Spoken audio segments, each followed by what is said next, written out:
Quiero ir un poco al análisis y a la percepción de cada grupo político. Quiero saludar a nuestros invitados, Fernando Treviño, estratega demócrata, representante para Pensilvania del Comité Nacional Democrático de Redistribución de Distritos. Bienvenido, señor Treviño, gracias por estar aquí. Un placer, como siempre. Y a Julio Schilling, analista republicano, politólogo, escritor, director de Patria de Martí. Bienvenido, Julio. Saludos, Idania, encantado de estar contigo. A ver, más que debatir, quiero contrastar percepciones. Les voy a pedir si me ayudan con respuestas cortas de minuto y medio para que podamos tocar 4 o 5 puntos importantes que me parece que es bueno resaltar después del discurso. Quiero comenzar con Julio Schilling hablando o refiriéndome a ese tema que decía Gustavo Alegret, y fue la referencia del presidente Biden de hacer el Estado mucho más grande, mucho más activo, eficiente, aunque cuando nos hablan de agrandar el Estado, uno piensa siempre en burocracia y piensa que no necesariamente la burocracia comulga con la efectividad. ¿Es necesario el papel del Estado, agrandarlo, hacerlo más participativo, señor Schilling? Mira, Idania, quiero también añadir, porque precisamente ¿sí? Estoy terminando una columna que se la voy a hacer llegar al equipo de NTN 24 de El América, donde también soy columnista, sobre precisamente los primeros 100 días del presidente Biden. La gran diferencia, o sea, cuando hablamos en un sentido, por ejemplo, del estado de bienestar social, de la expansión de un sistema de redistribución, todo esto dentro de un entorno, ¿no es verdad?, de principios democráticos, no es nada nuevo para la política estadounidense. O sea, Lyndon Johnson promovió la gran sociedad, podemos decir que Franklin Delano Roosevelt pues, promovió el nuevo tratado, el New Deal, Woodrow Wilson, o sea, todos han tenido determinadas visiones del papel del Estado. La gran diferencia en esto, y esto es lo que no puede escapar el radar, es que en gran medida la política que está implementando la actual administración se basa en un desprendimiento ideológico del neomarxismo, principalmente la teoría crítica de raza, que es la suposición de que los Estados Unidos pues, tienen un sistema racial opresivo que caloriza una supremacía blanca. Entonces, el gran peligro para las libertades civiles y políticas y económicas y religiosas es que hay una gama de leyes que esta administración apoya y que están debatiéndose en el Congreso, que si se llegan a aprobar, pues realmente las libertades civiles van a ser muy, muy limitadas. Estamos hablando de determinados mecanismos donde ya estamos viendo dentro de las Fuerzas Armadas, por medio del Departamento de Educación de esta administración, la extensión de propaganda de adoctrinamiento marxista que, de nuevo, si no entienden lo que es la teoría crítica de raza, que es un desprendimiento del Colegio de Frankfurt, pues le va a ser difícil captar. Pero esto es fundamental y esto es lo que estamos viviendo y es el gran peligro. O sea, más que si el Estado va a ser más grande o más pequeño. Yo creo que hay muchos terrenos para debatir. Por ejemplo, la programación de alivio del COVID que pasó, donde solo el 90%, perdón, donde solo el 10% del dinero fue realmente para alivio del COVID y el otro 90% fue a rescatar estados demócratas con políticas fallidas. O sea, yo creo que en eso se ha usado una práctica de gran decepción para el votante y el contribuyente estadounidense. Por aquí el gran problema está el cambio paradigmático, sistémico, que está detrás de la administración Biden-Harris. Quiero irme con Fernando Treviño en esta parte y preguntarle, quería centrarme básicamente en algunos aspectos del discurso, pero no puedo dejar de preguntarle por lo que refiere el señor Schilling a propósito de este del adoctrinamiento marxista, digamos, y esta penetración, por decirlo de alguna manera? Quiero saber qué piensa usted de esto, si es que lo hay.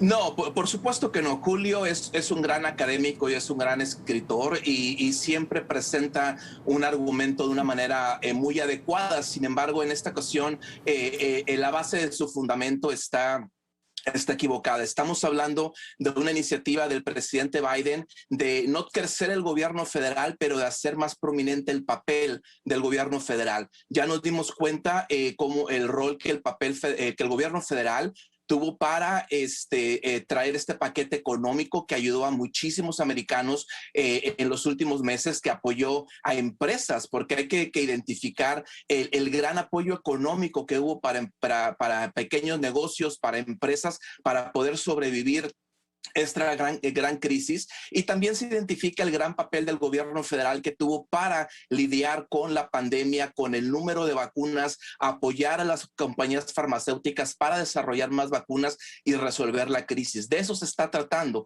Ahora, cuando hablamos de un paquete de buen gobierno, cuando hablamos de un paquete legislativo para lidiar con la realidad que existe de una supremacía blanca en este país, eso es diferente a tratar de utilizar el gobierno de una manera que está tratando de indoctrinar. Es obvio que sabemos que en Estados Unidos existe un racismo masivo. Lo hemos visto con la gran diferencia de cómo gente blanca es tratada por la policía comparado con gente afroamericana o latinos. Los casos están ahí todos los días y simplemente el tratar de pasar una reforma al sistema judicial y tratar de empoderar para que los votantes y las minorías puedan tener un poder político, eso no es en ninguna manera tratar de influenciar una doctrina marxista. Esto es la misma teoría que los republicanos han tratado de imponer desde la campaña. Todo lo que los demócratas hacen es marxismo, todo lo que los demócratas hacen es socialismo, y vaya, la campaña ya terminó, hay que enfocarnos en gobernar. Bueno, pero con dos puntos de vista tan frontales, lo que pudiéramos inferir es que lo que no va a ser posible es asumir el país de una forma bipartidista, que de alguna manera planteaba el presidente Biden la noche de ayer, señor Chilin. Mira, Dania, el Fernando, y le agradezco enormemente, o sea, su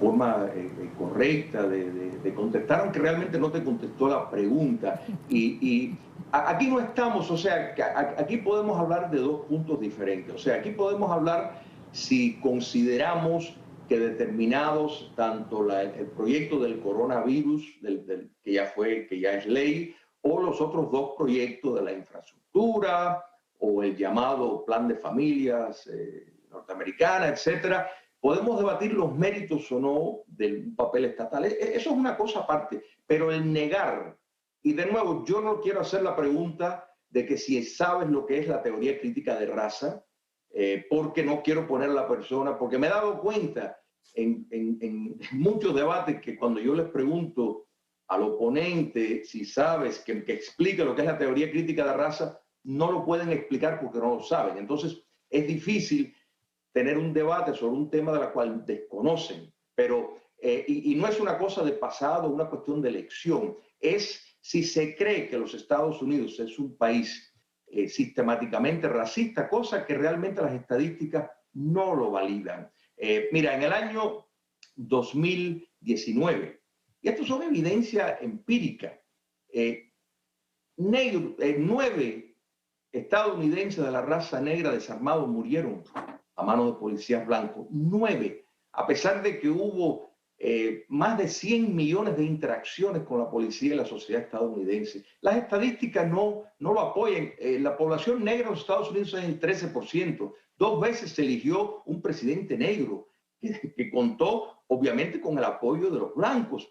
El decir, el creer, el promover, como lo está haciendo esta administración, que hay un racismo sistémico, cuando están promoviendo una ley de terrorismo doméstico, enfocando en realmente lo que es una teoría de conspiración de la izquierda, que hay supremacistas blancos, milicias, cuando hemos visto a través de la primavera y el verano del 2020 9.000 protestas, pero de esas 9.000 protestas, 687 motines donde más de 2.000 policías fueron heridos por elementos de Black Lives Matter que fundamentalmente son ideológicamente marxistas, declarados por ellos mismos igual que Antifa. Entonces, que la ley que esta administración aprueba de terrorismo doméstico no dice ni un renglón del terrorismo de los grupos de ultraizquierda, nos demuestra que están realmente inventando y siguiendo la falsa narrativa de la teoría crítica de raza, que de nuevo es un desprendimiento del neomarxismo, porque mira, hemos visto cómo, qué motines hemos visto de grupos de supremacistas blancos, qué ciudades han quemado, qué territorios han ocupado en forma colectiva, qué motines han habido, qué saqueos. La señora que apoyó a Donald Trump, que fue asesinada en el Capitolio el 6 de enero, Ashley Babbitt, ni siquiera sabemos cómo se llama el policía, fue asesinada y al lado había un policía que la podía haber bajado. Sin embargo, ¿dónde están los motines cuando se pronunció que no iban a presentar cargos? No lo sabía, porque no existe esa falsa narrativa. Es una conspiración de la izquierda para precisamente introducir los mecanismos de control sobre un sector de los conservadores de los Estados Unidos. De eso se trata. Las Fuerzas Armadas. Voy a pedirles algo. Prometo que podemos hacer un programa y discutir sobre la teoría. Dania, tenemos que hacer ese programa aquí en Miami. Tú tienes que volver a Miami. Bueno, vuelvo a Miami, señor Schilling, y le prometo que lo vamos a hacer. Pero déjeme, entremos en un par de aristas del discurso, porque se me va a ir el tiempo y no quiero dejarlos por fuera. Voy a ir con el señor Triviño, no le vaya a contestar al señor Schilling. Vamos a centrarnos por un minuto en lo que fue la locución del presidente Biden, porque hay 2 o 3 cosas que me parecen importantes para nuestra teleaudiencia. El presidente Biden, por ejemplo, propone varios planes, pero a un costo de $6 billones, que es una propuesta ambiciosa, pero en un Congreso donde no tiene una mayoría en la Cámara del Senado. Proponer algo así es dejarlo sobre la mesa, pero es una quimera porque no lo van a aprobar. Es una manera de negociar. Los republicanos lo han hecho de igual manera y ambos partidos. Ellos presentan la propuesta más ambiciosa y luego piden vamos a sentarnos a negociar.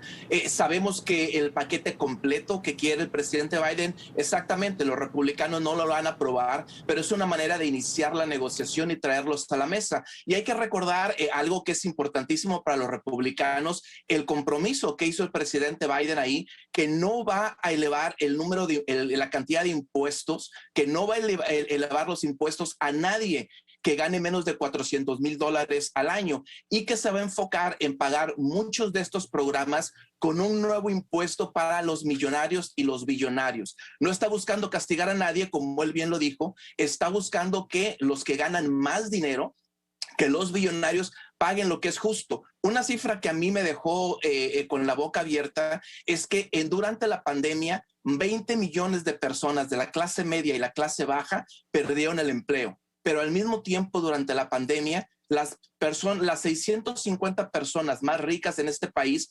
incrementaron su riqueza en un total de 1.3 trillones de dólares. Entonces lo que está haciendo el presidente Biden es proteger los impuestos de la clase media y la clase baja, pedirle a los billonarios de este país que paguen un poquito más, y obviamente le pide a los republicanos que se sienten a negociar sabiendo que el paquete completo no lo va a poder pasar, pero sí llegar a un punto medio.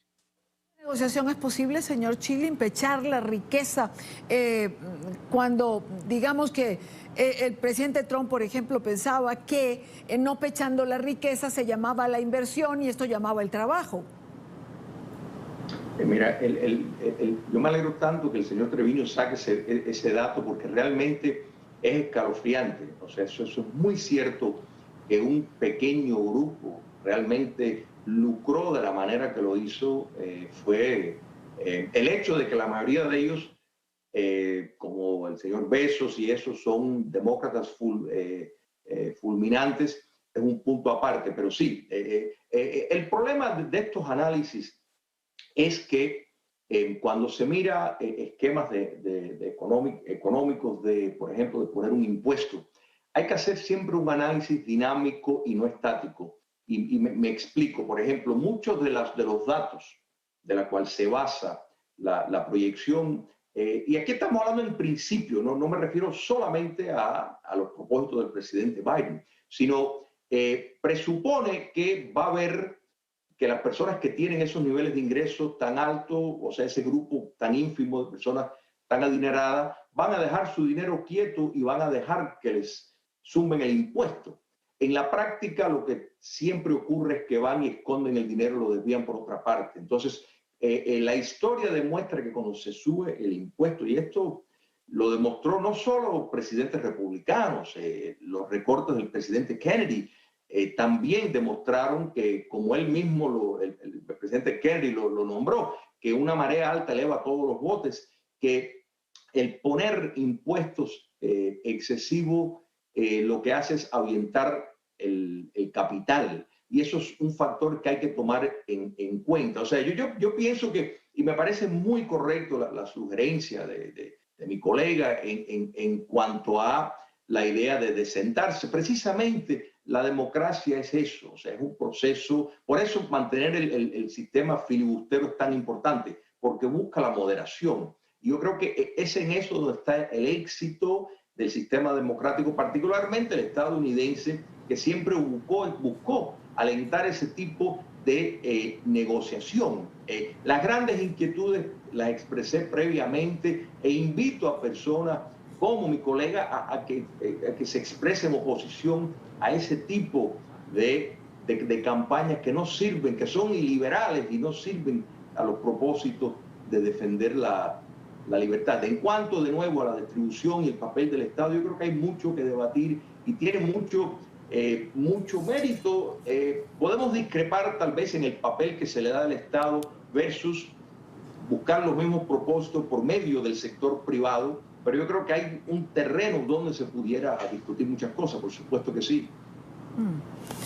Señor Treviño, y creo que es el único punto ya que me va a quedar de tiempo para tener un comentario de ambos, porque pues se me han ido los minutos. El presidente Biden tocó, por supuesto, la reforma migratoria y en algún momento habló de 3 países, Honduras, Guatemala y El Salvador. ¿Por qué no referirse a México, por ejemplo, que es un socio tan importante para los Estados Unidos? Es una pregunta que se hacían muchos el día de hoy. Se refirió a esos 3 países como los 3 países principales que están generando la migración de los menores que no están acompañados. Obviamente México juega un rol muy importante en la migración y también está desarrollando un papel y una relación bilateral con México para tratar de resolver los problemas que motivan a muchos mexicanos a venir a Estados Unidos. Pero aquí lo que el presidente Biden se refería es al programa que el presidente Obama y trató de implementar apoyo directo y en trabajar directamente con esos 3 países, específicamente por el fenómeno de la migración de menores que vienen a este país sin compañía, que vienen solos. Señor Chilin, Cuba y Venezuela, quizás los países ausentes del discurso del presidente Biden el día de ayer. Totalmente ausente porque no figuran en los proyectos de la nueva administración para nada. Esa es la realidad. Es más, lo que vamos a ver es un acercamiento con ambos regímenes muy pronto, tristemente. O sea, la administración del presidente Trump tenía un enfoque de buscar de privar de recursos a estos regímenes dictatoriales, buscar privar los recursos que recibían del narcotráfico, coartar las entradas de dinero y las relaciones que tenían con Irán, que Irán por las milicias de Hezbollah, juegan un papel fundamental en el sostén del régimen, particularmente de Maduro, pero El enfoque que le dio la administración antigua de entender de que Cuba comunista estaba jugando un papel imperial en cuanto a su colonia en Venezuela, su colonia en Nicaragua y las extensiones de inteligencia que ayudan a fomentar todo el socialismo continental, eso no lo vamos a ver tristemente, y muy pronto vamos a ver de nuevo la política que no se ha establecido simplemente porque la agenda del actual presidente ha sido muy ambiciosa y está muy ocupado, pero tristemente no dijo nada porque para decir que se iba a acercar y buscar en la política fallida de la distensión, del famoso engagement, que solo fortalece a dictaduras de este tipo. Fernando Triviño, Julio Schilling, gracias por acompañarme. Señor Schilling, gracias. Tengo una deuda con usted. Le prometo que vamos a hacer un programa sobre la teoría de la raza y hablamos de todo lo que tengamos que hablar y tengamos pendiente en relación a ese tema. Pero... Magnífico, un placer estar contigo y con el señor Triviña y con todo el gran equipo de NTN 24. Vale, gracias a ambos. Buena tarde. Un saludo igual para los dos. Tiempo de una nueva pausa en la tarde de hoy.